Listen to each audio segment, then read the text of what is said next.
I think we are already live, so let's begin once again. Sorry, ladies and gentlemen who are watching for a technical error, and we couldn't actually get connected properly. So probably this is the first time when we are seeing members of various associations, presidents are joining in. We have Ian McGill, who actually heads the World Retail Congress. We have Christian, who heads the Eurocommerce. We have Simon, who heads IGDS, and we are waiting for Matthew Shea to come in from NRF. Just for your information, as of an hour back, we had 1,260 people who are registered for this seminar, for this webinar. And we know that there are people who are registered from US, UK, from UAE, and 10 other countries. The countries are not visible to us. But just to give you all the associations that are there on the platform today, they actually represent 5 continents, more than 100 countries, $14 trillion of retail turnover, and hundreds of millions of employees. Welcome, ladies and gentlemen, on this webinar, and thank you for being with us. Let me start the question with Ian. Ian, you had a World Retail Congress those years, as a supplement which you came out last week, talking about what's happening in various countries. Can you actually give us a gist of what was the impact that you have seen across the world that you have actually captured? Yeah, well, thank you, Mr. Nagesh. And we, as you say, we wanted to produce this special report, given just the enormity of what's going on around the world. And we at the Congress have this network of retailers that we speak to and know right around the world. And we just know that retailers in all corners of the world are going through this, enormous upheaval and challenge. And we wanted to kind of capture that. So we're now started producing what will be a series of reports every 2 weeks, where we have a series of senior retailers and retail experts giving us their experiences and insights from around the world. So we've got something like 15 countries that are covered in the report. In fact, everyone in this webinar has also contributed, Christian, Simon, and Matt when he joins, and yourself, Mr. Nagesh. And what's remarkable is, of course, the similarities, the speed with which this pandemic has traveled around the world, and the impact it's had on economies has been truly extraordinary. And we are in uncharted territory. So we wanted to kind of really understand what retailers are experiencing. And quite clearly, this is going to have enormous impact on retail, particularly the non-food sector, which is in lockdown in most countries around the world, where retailers literally can't trade other than their e-commerce. Food, obviously, it's very different, has had almost the opposite. When the crisis hit, we had panic buying, which we saw right through from China, Australia, and then Europe and America, and that's now settled down. And again, there's the tensions of e-commerce. So we're seeing this, and it's going through different phases. And we're just about to produce the next report, and we're already seeing retail, coping with the kind of next implications of the lockdowns as it goes on. Thank you, Ian. Matt, welcome. You have Simon Sussman from IGDS, you have Christian from Eurocommerce, you have Ian and myself who are on this program. And thank you very much, Matt, for joining. Matt, NRF is one of the largest retail federations.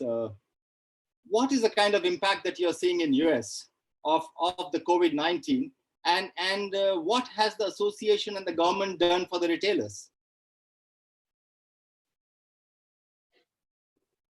Matt, you are muted. Can you unmute your mic, please? There we are. Yeah, go ahead. My apologies. I was saying good morning, good afternoon, good evening. It's nice to be with everyone and see you. And apologies. My home studio got relocated this morning due to children's school activities, so I was rushing around making changes. So sorry to be a little behind here, but. First of all, I hope you're all safe, and that you, your families, and friends are faring as well as you can at this challenging time. We have obviously, like all of you, been extraordinarily busy trying to support and help our members. And in the U.S., it's really taken, I think, two main phases, and then inside of that there are sort of different chapters. And I would say a month ago, when this was first coming to the US in early March, as recently as maybe March 10th or 11th, we were still pretty much operating business as usual. Congress was in session and meeting in person, and stores were open, and people were going about their daily lives, and things had really not started to hit in the US. And very quickly, the end of that week, on Friday, March 13th, you saw massive closings. You saw people changing behavior. And by the following week, the week of the 15th, much of Washington and much of the United States was closed. And so that first phase was helping companies understand who was a so-called essential retailer, who was non-essential, who would be open, who would not be open, and sort of the winners and the losers in that first phase. It moved quickly to a frenzied level of activity on the legislation that was being considered by the Congress, and the furious lobbying that went into which industries would get support, how much support would they get, what would the relief take shape as. And that went on for about 10 days until the legislation passed near the end of March. And immediately after that, it was understanding what's in this several $1 trillion piece of legislation and how do we access it to help our members. And that's really been this phase over the last, I would say, the first couple of weeks of April.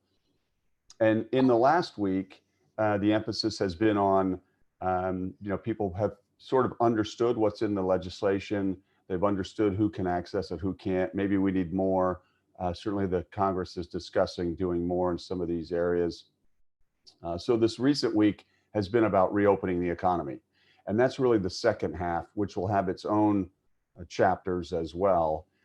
We were actually on a call yesterday with about 25 of our CEOs and the Secretary of the Treasury, Secretary Steven Mnuchin, who has been really the point person for the administration on this and has been a wonderful partner.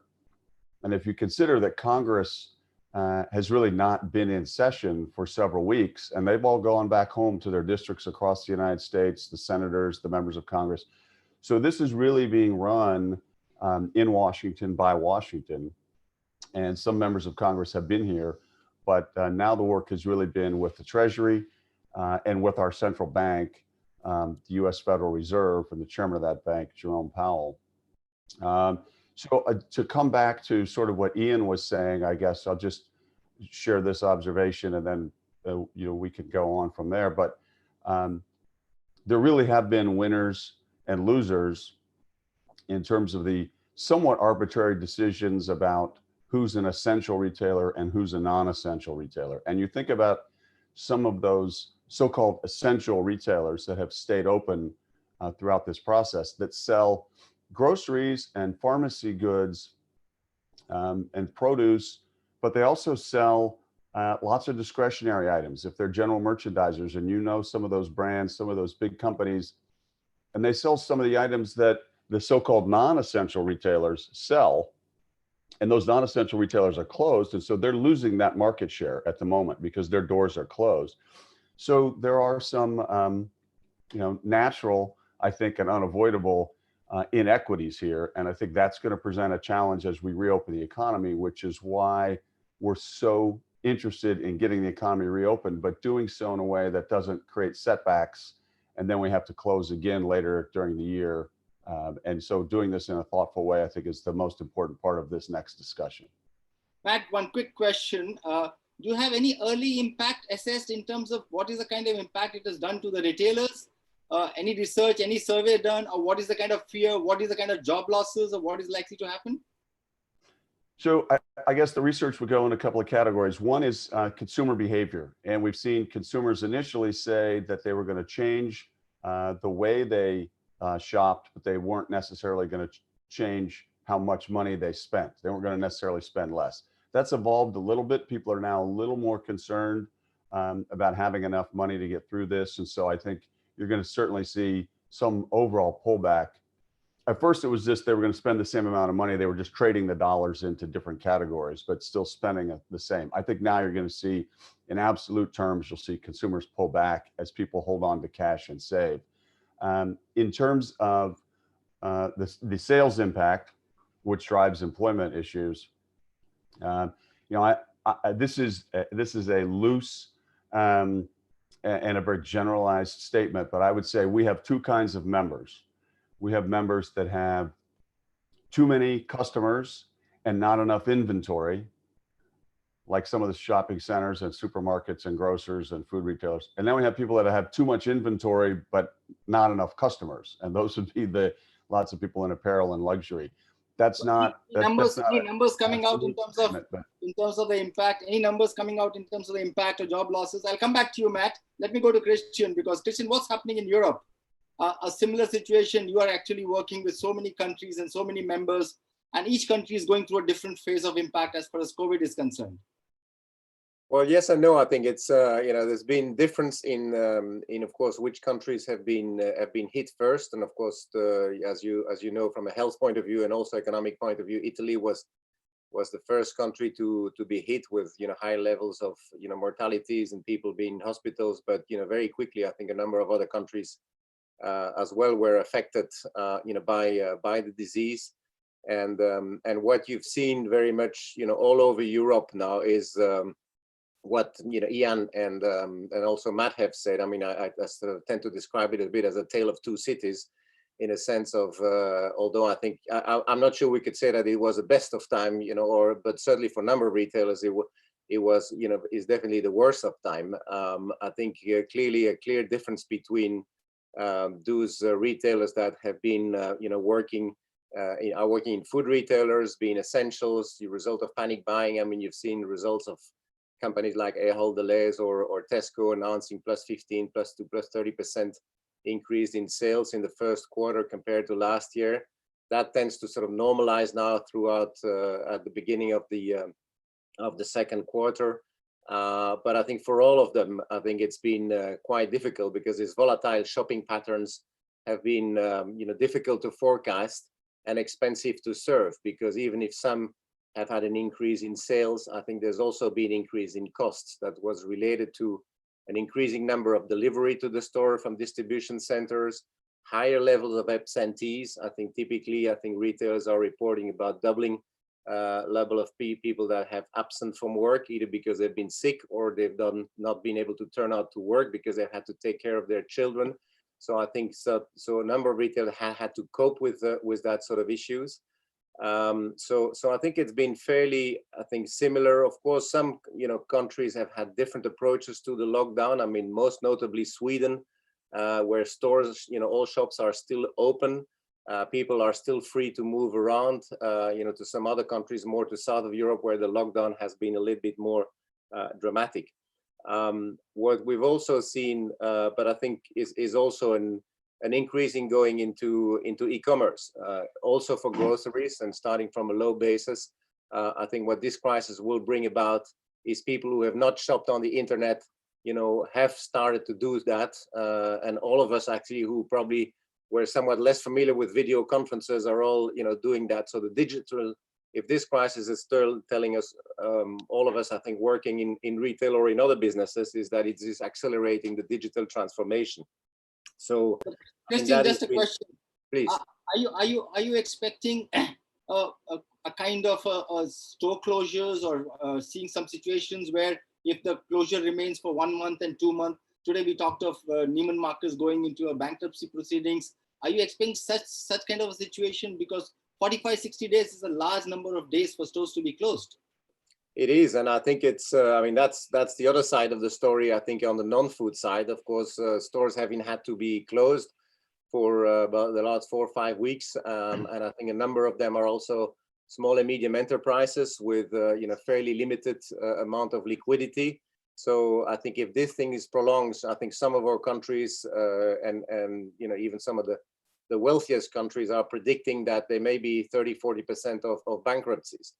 The good thing is that governments have acted, and have acted quickly, and so has the European Union and European Central Bank in providing, you know, loan guarantees and fiscal measures. And I think from that perspective, I think Europe has, in order to prevent that. But it is true that I think if this prolongs, I think this will be untenable. This is one of the reasons why I think we are also working and asking for a gradual relatively rapid reopening of the stores. Also on the non-food side, we've seen it in Belgium last weekend with, DIY reopening. We've seen garden centers reopening.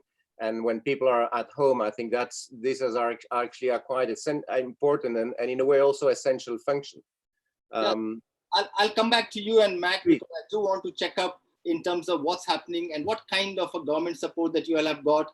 Simon, India has not seen any kind of government support as of today in terms of economic packages. We've had health packages and some financial packages. What about South Africa, and what about the areas that you covered, as well as some of the IGTS members? Is there a package coming, or what kind of package does the government require to do? Or if you represent a retailer, what exactly should the retailer get from the government? Money. So I think what you highlight, Nagesh, is the emerging market conundrum. Every job is absolutely critical in the emerging markets, and this lockdown is causing millions of jobs to be lost, and governments do not have the cash reserves or the borrowing ability to come up with the packages that the first world countries are coming up with. So if I look at the department store industry, 80% of the department stores around the world are closed. This issue of whether they will survive is going to depend on cash. Have they got the cash? Have they got access to the cash? What are the deals they can do with the landlords, the banks, and mostly in the first world with the government, and in our world, yourself and myself, Nagesh, we are unable to look to government for that support. So creating our own ability to preserve cash is absolutely critical. All the rest of what our colleagues have said pertain everywhere. We've all got the wrong inventory. We're all going to have less customers at the end of this. We're all going to see channels that have changed or maybe changed permanently. So I think the critical issue is survival. How do these retail businesses survive? The food businesses are doing well or reasonably well, and the apparel businesses are facing an intrinsic threat to survival. So survival to me is cash, and we need to do everything we can to preserve, beg, borrow, or not quite steal cash. Matt, survival is the word. I know that Trump announced $2.8 trillion. What kind of monies have the retailers got, especially the non-food? I know Amazon is booming, Walmart is probably doing well. What about the non-food retailers? Have they got support from government? And if yes, what kind of support? Well, I would say the support that came from the federal government in the U.S. Really is in three categories. One is for consumers, and some of that was in the form of direct payments of cash, and some of that was in form of unemployment compensation benefits, done a little bit differently than done in Europe and other parts of the world, but through our existing unemployment system. So payments to consumers, unemployment support for workers, and then a lot of support for small business. And much has been talked about, written about the small business relief efforts in the U.S. and the billions and billions of dollars going there.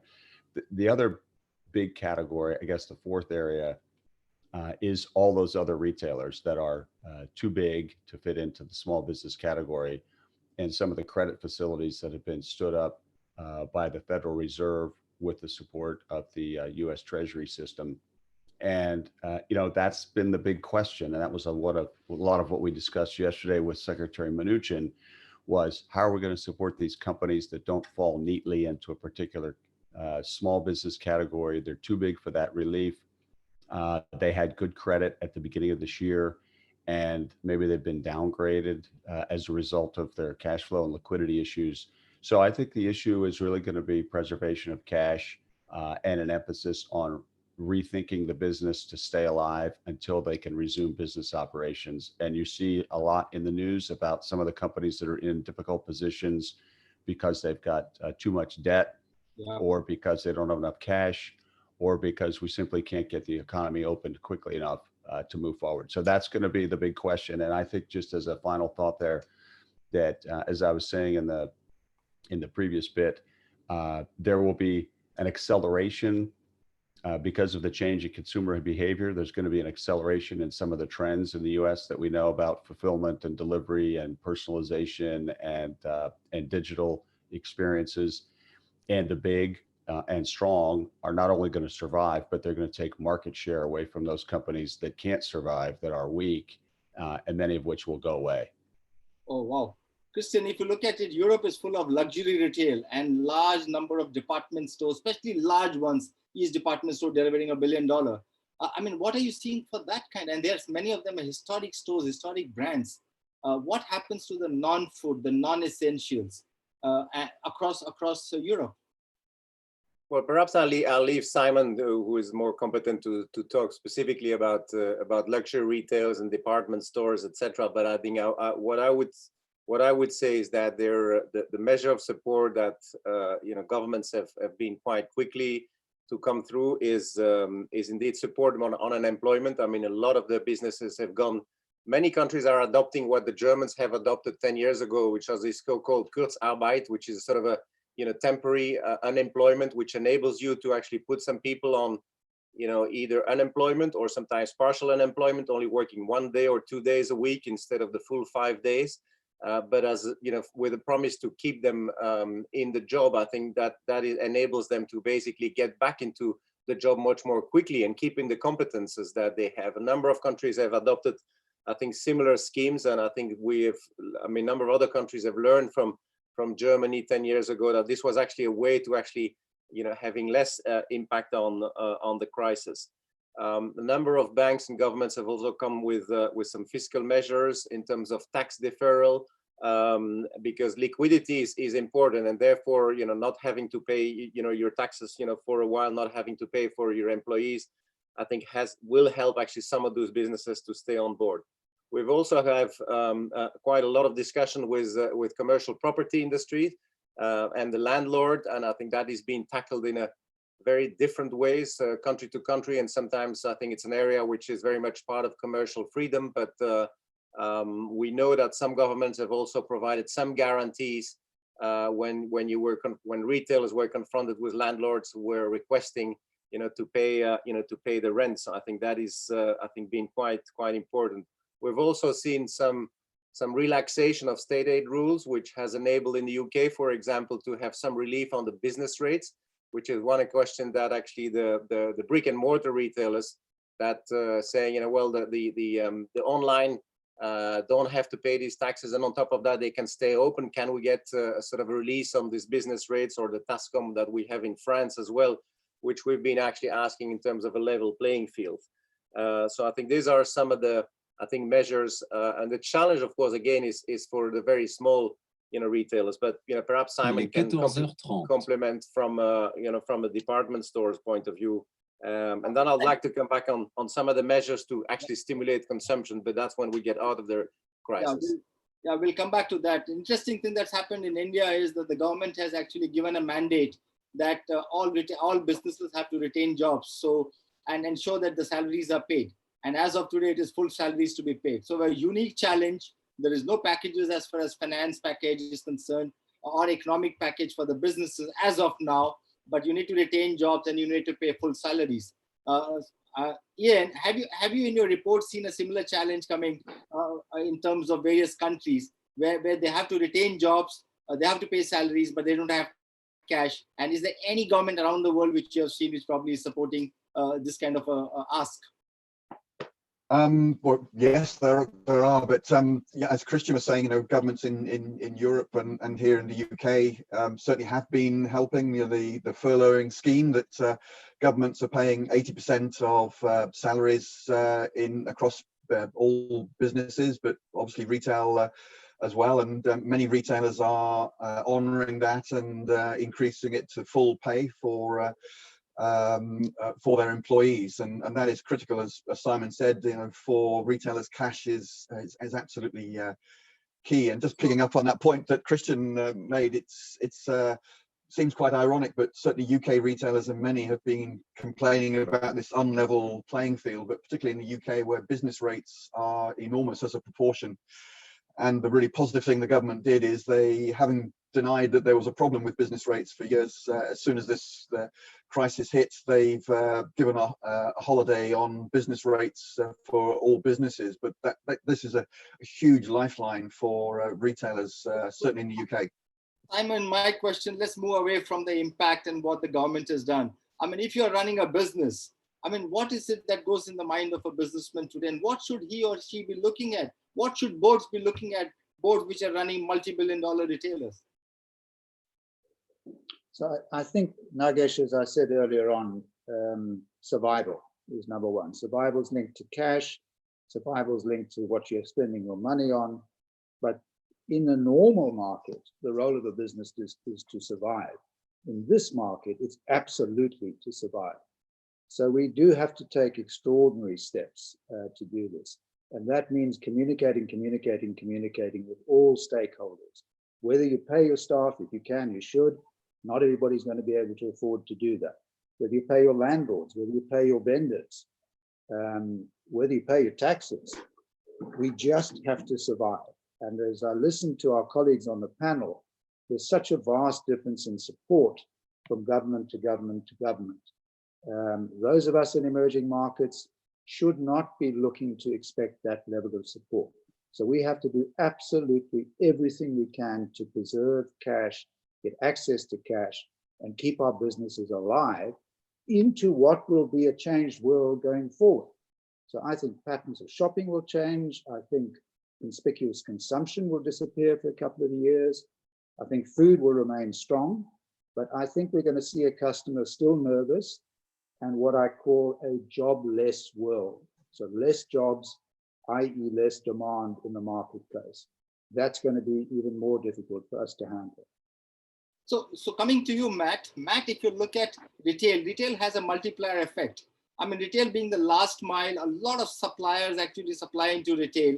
In a situation like this, when cash becomes very, very important, you can actually have a down chain effect where suppliers are not paid, and they may have a situation where they will have job cuts happening. It's a full value chain which can get impacted. If you were to talk on behalf of many of your members, what is going on in the members' mind? How are they looking at managing this whole value chain? Well, I think just for context, in the US, there are more than 52 million jobs that exist in our economy because of retail activity. So that's 1/4 of all jobs in the US. And as you say, retail is an entire ecosystem. So it's not only the jobs that are directly in retail, but those that are indirect or those that are induced in the US and around the world. I had a conversation with one CEO the other day of a major multi-billion-dollar retail company who told me he'd gotten a phone call from a supplier in Hong Kong who does $10 million of business with this $25 billion company. So very small relative to the size of the retail company.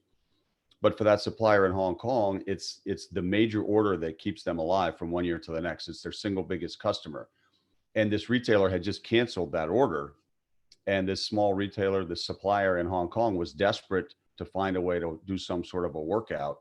And so I think you multiply that across all of these jobs created around the globe that are connected to retail in the supply chain and distribution, in logistics, transportation, design, manufacture, all of those. It's tens of millions, maybe hundreds of millions of jobs. In the US, we estimate there have already been 1 million US job losses. This is in an employment base of about 160 million in the US right now, where we were when we went into this, with very low unemployment rates, right around 3%. So we expect in the next 6 months the potential for more than 6 million retail jobs to be lost, and over the course of the year, more than 12 million. So I think, as Simon was saying, at some point, this is going to be about providing relief to consumers. Yeah. And I know as we came out of the last recession in 2008 and 9 and 10, I spoke to the CEO of a luxury company in about 2013. So to Simon's point, it was 3 years after this recession. And I asked her how her customers were behaving. And she said, Matt, you know what, when it comes to selling luxury items like expensive handbags and luxury clothing, at some point, even my customers behave rationally. And so I think even for people at the high end that view their wealth on the balance sheet, not just on the income, on the profit and loss statement on a month-to-month basis, everyone is going to pull back somewhat from their consumption. And so that sort of conspicuous consumption Simon mentioned, I think that's true. You'll see everything contract for some period of time. And for those at the lower income levels, it's going to be very important that we create some kind of a demand to get the economy moving again. So I think we have to do the initial relief now and survive. But as we move forward, it's going to be more about stimulus kinds of activities. And I think up to this point, there's been nothing like stimulus in the US. It's all been about relief. So that'll be the next phase, is getting reopened safely and then trying to stimulate the economy to jumpstart things and move forward. No, what you said is very, very right, Matt. In fact, I was talking to a global retailer and a supplier who supplies all over the world. And he said as of 1st of March, he had orders full for the full quarter. He said, I had no production capacity as of 1st of March available for the quarter. And he said, as of March 13, he said, I had only production of 11 days left out of the 90 days.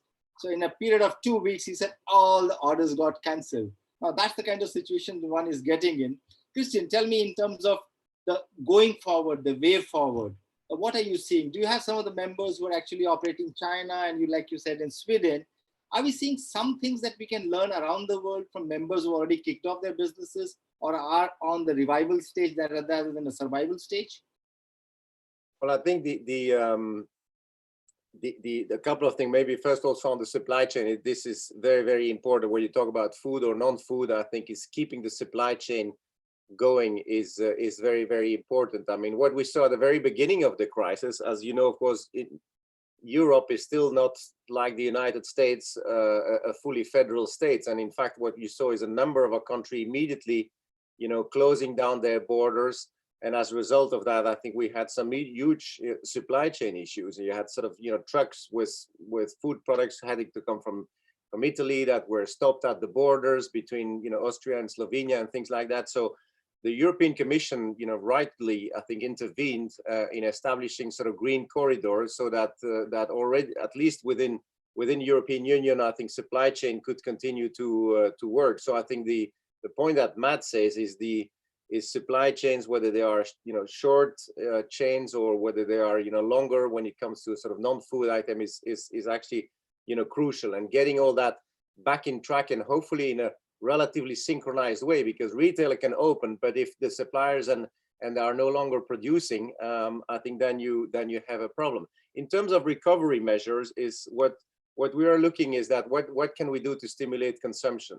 And for us who basically are also interacting with public authorities, government authorities, is a number of measures. I think first of all, can we liberalize a little bit more things like opening hours, which in some European countries is very strictly regulated? Can we liberalize also sales period, which in some countries are fairly tightly regulated? For those also that have bricks and mortars, again, I take the example of Belgium, but I think in others, municipalities can create or can provide a little bit money with some vouchers in order to stimulate consumptions. We see that in Antwerp, for example. We see it also in smaller cities here in Belgium, where actually the municipality. So, people can also do at the city councils and municipalities and mayors can actually stimulate consumption in order to actually make sure that these small stores, small shops that are so fundamentally important for our town centers and our communities can survive. Because clearly I think these are very important, and therefore sort of sometimes a bit buying local, use these vouchers to buy in your local stores can actually be some of those small measures that can help small shops also survive. Just to go back to you, Christian, you see a lot of tourists coming to Europe. I mean, a large amount of retail is based on tourists. With tourists not coming in, do you see any other opportunities? Are you also talking to the government in terms of opening up tourism?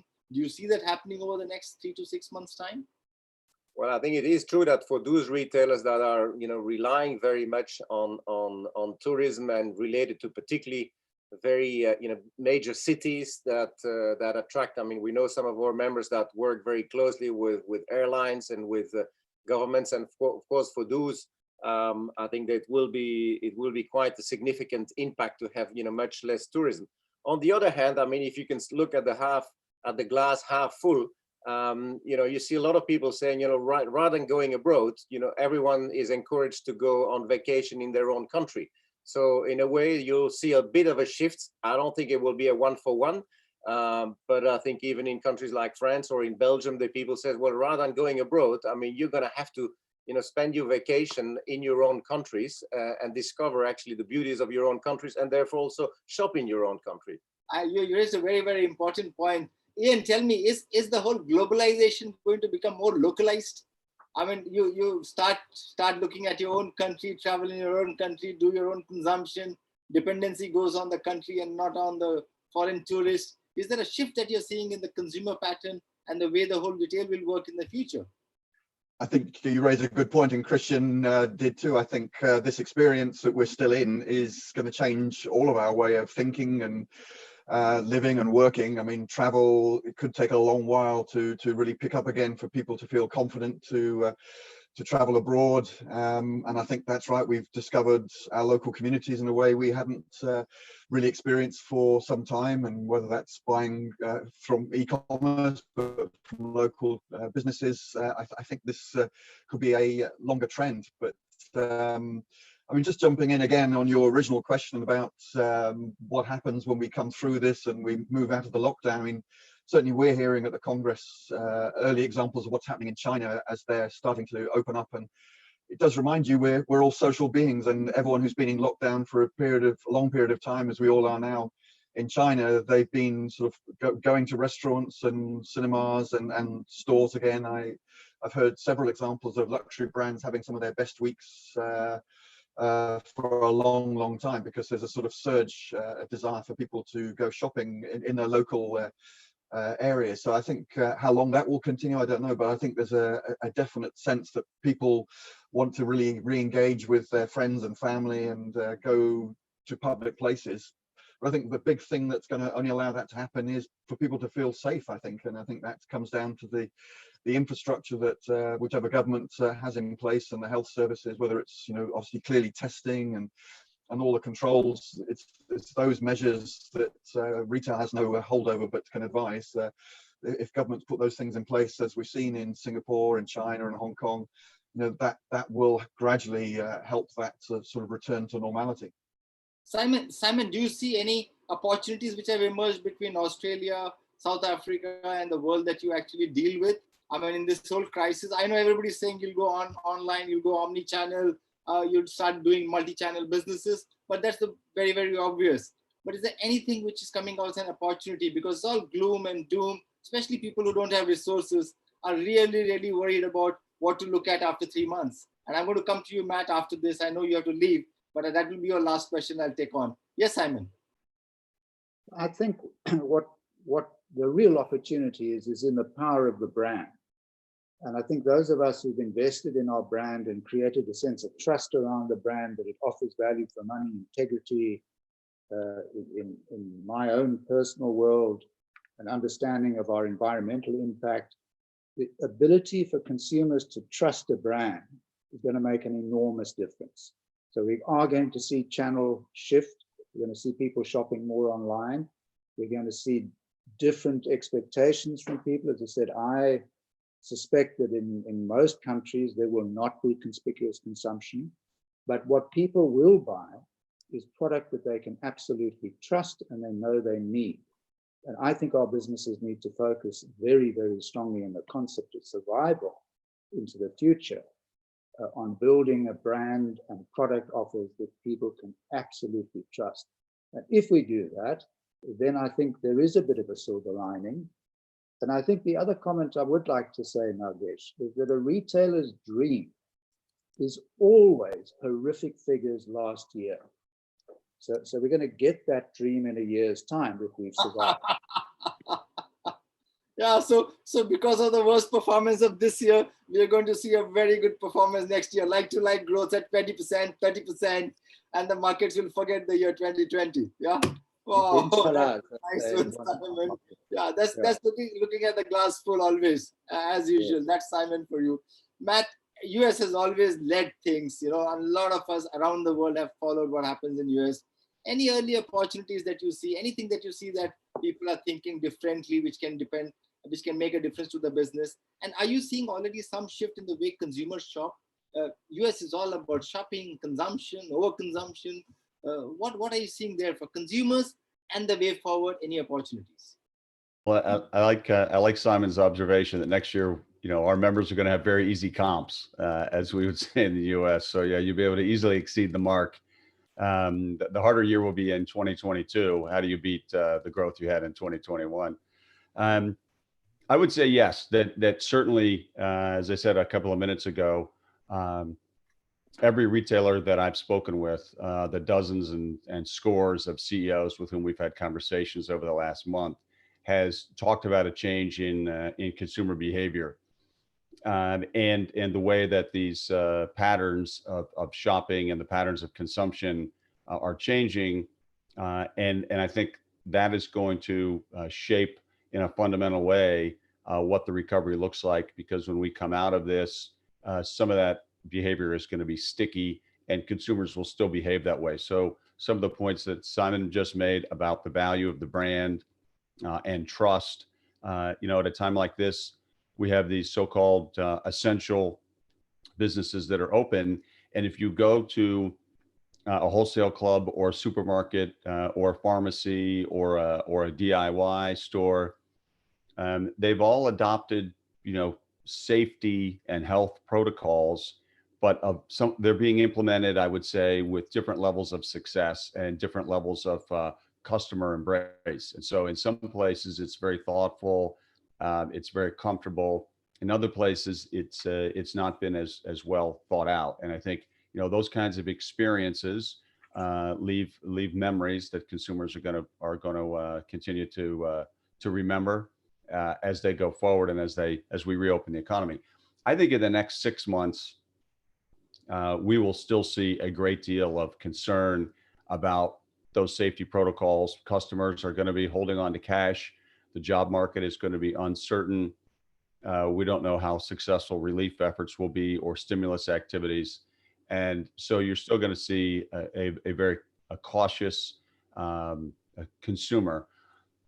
On the other hand, I was on a call on Friday afternoon with the CEO of one of the major drug companies in the U.S., who was explaining that his team had told him a few weeks ago, when this sort of COVID crisis began, that it would take 18 months to do a vaccine. And he said, "I'll tell you what, we have 6 months." And so they've risen to the challenge, and he feels confident that by the end of this year, they'll have millions of these vaccines available. And by next year, they'll have hundreds of millions. And so all of the conversations in the US really, and everything that we're talking about now, is going to be fundamentally driven, number one, by the ability to do rapidly enhanced and increased testing of those that are infected or may have the antibodies or maybe can go back to work, and then a vaccine. And I really do agree with the overall sentiment of the glass being half full, because we are social creatures. Now, that doesn't mean our consumption habits are going to resume exactly the way they were before this, or that we're going to see a completely V-shaped recovery, that it may be more like a U, or in some industries, it may be like the so-called hockey stick. I don't know if that would be what I'm thinking of, the international equivalent. I'm not sure it works for maybe it's a cricket bat. But I think that when we see a vaccine out there and customer confidence is restored, I think you're going to see consumption come back in a pretty big way. Certainly, you're going to see travel come back. And of course, of the demand that has been disrupted in the near term, some of that demand is destroyed and will never come back. And some of that demand is simply delayed, and you'll still get that demand. It's just going to occur later. So obviously for this second quarter, for the third quarter, we're not going to get those sales. We're not going to get those experiences. We're not going to get that travel and tourism dollars. But I think when we get to the fourth quarter, if we see a vaccine, and then by the beginning of 2021, I do think people are going to want to get on airplanes. They're going to want to go see the world again. They're going to want to go see family. They're going to want those experiences. They're going to have that pent up demand of all the things that were denied during this period of disruption, and they're going to embrace those. The question is going to be, are they going to have the resources? Are they going to have a job? They may want to do that aspirationally, but can they do that? And, I think that goes to the issue of how many businesses are destroyed. What we were talking about a minute ago, some of those small businesses like that supplier in Hong Kong that has a $10 million business and all of it goes to one big company. If they go out of business in the next 60 days and can't restart and can't rehire, then they may want to go to Phuket, or they may want to go to Bali, or they may want to travel to the US, but they may not have the money to do it. And I think that's going to be when we really need some stimulus activity on a global basis. Matt, since you said 2021 will look good, one last question. So we are going to see January 2021 NRF coming back, and you know, all retailers, we do events, exhibition, experience creation. So is NRF 2021 still being planned in the same way? It is. I mean, it won't be delivered in the same way, obviously, because we may still be on some pretty enhanced security and safety protocols, depending on where we are with testing and where we are with the vaccine. But I spoke to the CEO of that convention center last week, early one morning, who's been working closely with the mayor of the city and with the governor of the state. And they're already, you know, some of you may have heard or read that they had used that convention center and others around the country as potential overflow medical facilities.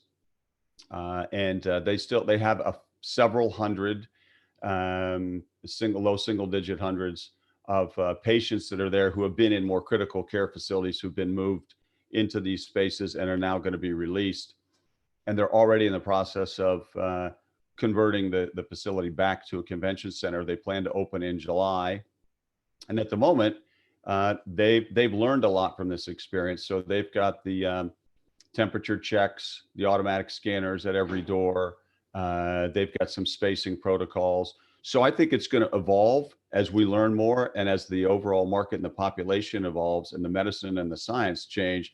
That's going to drive the safety protocols and procedures that are adopted in places like that. And that was what we shared. Some of us were appointed to President Trump's Council on Reopening the Economy. I was privileged to be appointed to that with a group of a dozen retail CEOs. And we had a call with the president the middle of last week and talked extensively about the experiences and the things that these essential retailers have learned, because they've been open throughout the last 4 weeks. So they never closed their doors, and they've learned a lot. And we reemphasized that yesterday with Secretary Mnuchin about the role that the retail industry can play leading the reopening of the economy and ensuring that it gets done in a standardized way. You know, you heard Christian talk about sort of the experiences of when states and countries closed their borders.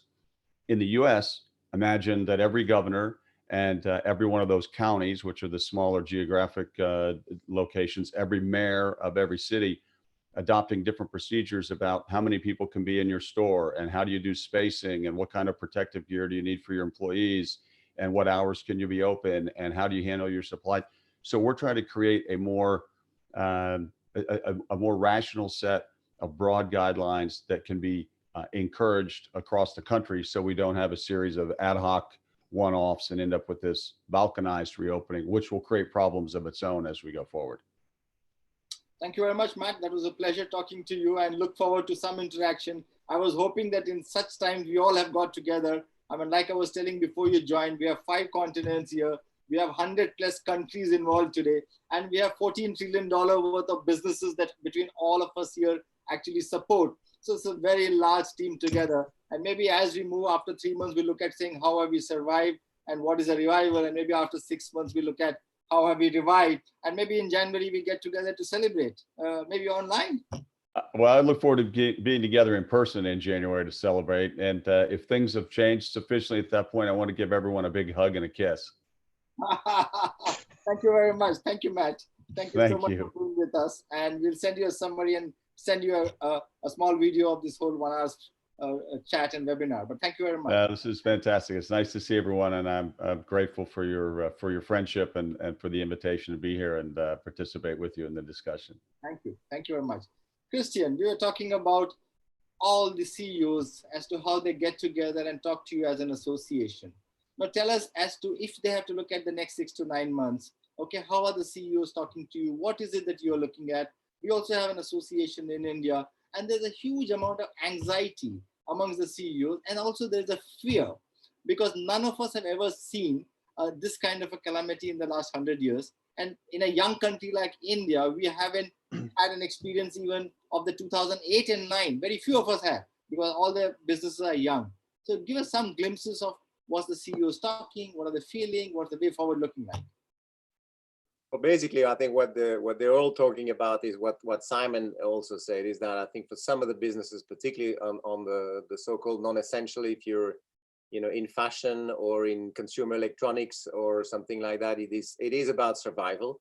It is about indeed getting in the amount of liquidity. How many months can you stay when your stores are closed? And I think e-commerce in most of this business is booming, but it's definitely not compensating for the loss in stores, in brick and mortar stores. I think it cannot be. And for those that have had actually a boost in increase in e-commerce sales, we have seen that actually sometimes there was an issue of capacity of serving those boosts in surge. Sometimes also the delivery options were not there available either, etc. So I think it's it's all about indeed survival, liquidity. It's all about getting actually back the businesses on track.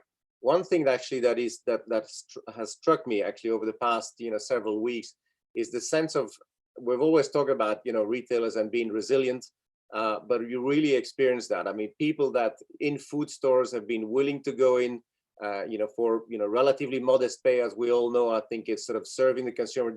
They saw it as their essential function. I mean, they're really there as a quasi-public service, as very proud to be fulfilling a very essential social services. For those stores that have had to be closed for a number of weeks, I've spoken with some CEOs also this morning. They're quite keen to get back into the business.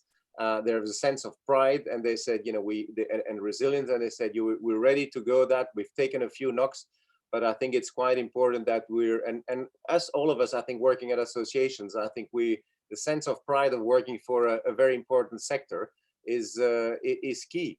And I think for a number of years, customers have taken everything for granted, that things were appearing on your shelves, and all of a sudden they've now realized, I think, the importance and the magic of retail is making sure that whatever you need, retailers are going to deliver it for you. It's going to be on your shelves with the necessary advice, etc. And I think that's actually quite important as a message, is the pride that all of us have to serve and work in retail. I must share with you two things that happened, and I thought we felt very good about it. One is that in India, all the non-essential retailers got together and offered their employees to the food retailers. I mean, in the association, there's a huge database created of lifestyle retailers and non-essential. And they are saying that if you want, some of our employees staying nearby your stores are willing to come and work with your organization. I think that was a very, very positive thing that happened. I'm in competition, but today all of us have got together. Our German members did the same thing. They have a program, and we actually all have done a little website with all the things like that, which we're happy to send to all the participants.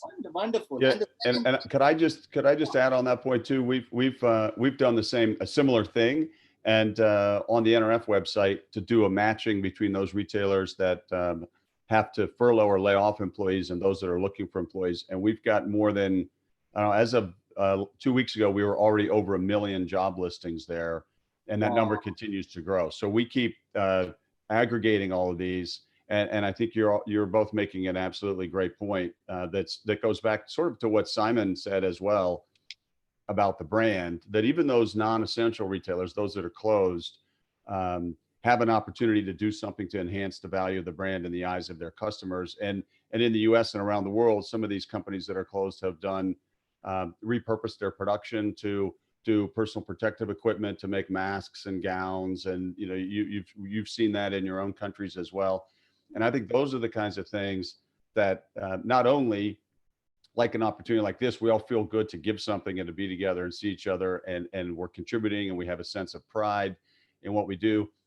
And again, to Simon's point about the value of the brand in the minds of the consumers, you're doing something that is going to have some stickiness that people are going to remember and say, hey, those guys, those executives, those employees put themselves out there to help all the rest of us, even at a tough time for themselves. And that makes me feel good about that brand when we finally get back to operating in normal times. Yeah, the second point I wanted to mention was that I met a few people, and they said, for the first time, we are seeing consumers coming and thanking us. We always thought that this was one job, lowly paid, and nobody actually looked at us, took care of us, but suddenly the pride and the respect for a retail employee has gone up. Yeah, Simon, what do you think about the changes that's happening? Look at this 2-3 incidences. At least some good things are emerging in the business. So I think, Nagesh, I really resonate with what Christian and Matt have just said about being, I'm going to use my word, shopkeepers. Shopkeepers are a very, very resilient, innovative, creative breed of people. And that runs from the shop assistant, who's worked out how to do her own mask on the checkout point, through to the CEO. So I think we're a very resilient breed. And if ever there was an industry that's under threat, it's retail, non-essential retail. And if ever there was an industry that had the right resources to get itself out of this, it is retail. And I take great pride in being a shopkeeper. The businesses that I deal with around the world do the same. So I think for me, I love that message. Our people are going to be our answer. And that is from the shop floor, from the vendor base, right through to the creative directors and the CEOs. And that to me is the most exciting thing. So I have exhausted all the questions that I got from the audience. Just for your information, we have 1,200 registered participants and about 900 people on the YouTube live. But any one of you want to ask the question to anybody else on that? I mean, we are across continents, thousands of miles away. Do you want to address anything? Otherwise, I'll probably conclude. Simon, you have a question for anybody else here? No, I just think what a wonderful privilege to be able to talk to people involved in this industry in so many distant and different countries. So thank you, Nagesh, and thank you to the panel. It's been fascinating. Matt, any comments that you would like to make, and then I'll conclude.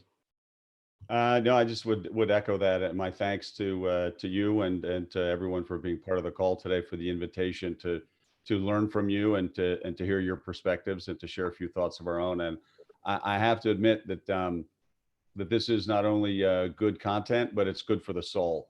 Makes me feel good to see you, and we're all doing this together. And there's something really inspiring and uplifting about that, to the point of you know, the old the belittling notion of being a nation of shopkeepers is not so belittling. It's really uplifting, and I equally feel a sense of pride in what our members do and the privilege of representing them. So it's great to see you. Thank you so much. Christian, you want to ask a question to anybody? Not so much a question, but just to reiterate, I mean, with that global audience that we've got, and congratulations to you, Mr. Nagesh, for that. I want to reiterate that point, because we're hearing stories at the Congress from all over the world. And I think it's a really critical point that people have rediscovered the importance of retail. I mean, retail operates in the smallest communities into national markets, but particularly the essential retailers, where they've had to come to the fore. Food retailers, pharmaceutical retailers have done an absolutely amazing job, and the people that work right on the shop floor, you know, really at the sharp end. And in, you know, this is a health crisis after all, you know, that they are going to work, they're doing what they can to make sure that literally they're feeding their nations. And I think hopefully the positive thing that will come out of that, people will rethink the importance of retail, which I think they will. Christian, you have something to say? Ask a question or comments before we close? Well, maybe one comment, and I think it's, first of all, it's to thank you for and Ian for having brought us together, because I think that is quite important. I mean, as you know, Matt does it as well, as sort of bringing the global retail community together. I think so that we can exchange experience and share the solidarity, because I think maybe one, you know, comments and thing that I want to leave you with is maybe a suggestions to listen or read the article by Yuval Noah Harari. He's done a full piece in the Financial Times a couple of weeks ago, and talk about the importance of global solidarity in terms of solving this issue. This virus knows no borders, and I think it will only be resolved through global cooperations. And I think is a strong appeal for, you know, for international cooperations. I think we're all facing with, unfortunately, a number of, I think, national governments and some leaders that you know, tend to prefer sort of economic nationalism and protectionism. And I would say my plea is that we all need to, you know, go for more, you know, sort of global and international cooperation to address some of the issues. And this health crisis is one of them. and the resilience that we will need for recovery would also happen through, cooperation for the economic recovery. Thank you very much. Ladies and gentlemen, before we conclude, I just want to sum up the discussions. One thing which has come out very clear is this is something which is not impacted just India or UK or US or any other country. This is absolutely global. One more thing which has come out is that the way that the developed economies and the larger economies have treated in terms of financial packages and packages to help retailers and small and medium enterprises is very different than probably from emerging countries like probably India and South Africa that we represent. The another unique thing that I saw is it looks like everybody's looking at small and medium enterprises because we believe they're going to have a problem. And we also know that large corporations have an ability to take care of themselves. But I don't think we have found an answer for the guys who are in the middle, because neither they are going to be held by the government or nor they'll have their own way, but they are an important constituent of this business. The third point is the essentials have done very well, and I think they will continue to do well. But it is important now, and hopefully never in the future, but to at least define what is essential, because essential cannot be just food. For Simon, who's never grown a beard, a razor is an essential commodity, Simon, for you. Yeah. So I think that's the third point which has come out very, very clearly. Fourth is the importance of people across. I mean, the fact is millions of job losses are happening in US, and I'm sure the job loss is happening everywhere else. We did a research in India, both at the manufacturing and at the retail level. And the result that we have got from 1,500 retailers is they expect 20 to 25% of the retailers will not be able to survive even the next 3 months of closure. So we are actually seeing some serious issues and damages that can happen. Lastly, the consumers, I think consumers are started realizing the importance of retail. The consumers have started appreciating it. And we're also seeing consumers changing. So many of us who are in retail have to actually look at our consumers and track them, because if they are changing and we don't decide to change, then maybe those consumers are not going to come back. But thank you, ladies and gentlemen, for being there with us on the webinar 3 that we have actually conducted. And thank you, Matt. Thank you, Christian. Thank you, Simon. Thank you, Ian, for being there. I look forward to hosting another program like this, maybe in the next few months' time. Thank you. All the best. Be safe and enjoy the days. Thank you. Thank you. Thanks, Nagesh. Thank you. Thank you, Nagesh. Thank you very much.